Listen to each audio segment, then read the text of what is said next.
القدس لنا. احنا مش ناسيين حد في غزه.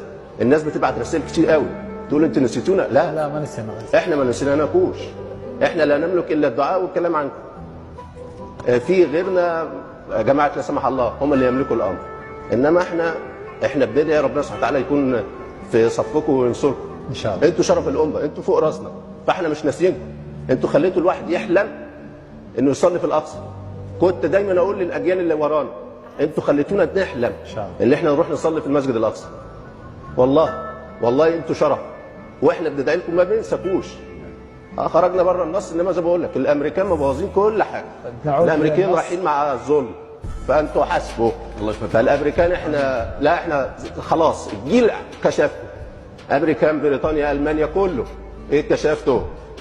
اصبر بقى على الجيل اللي جاي والاجيال اللي جايه.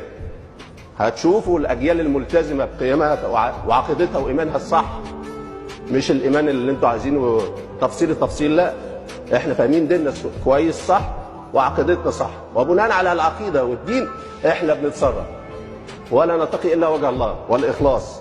انتوا فوق راسنا وانتوا شرف الامه، وربنا سبحانه وتعالى يكون في عونكم وربنا يصبركم. امين.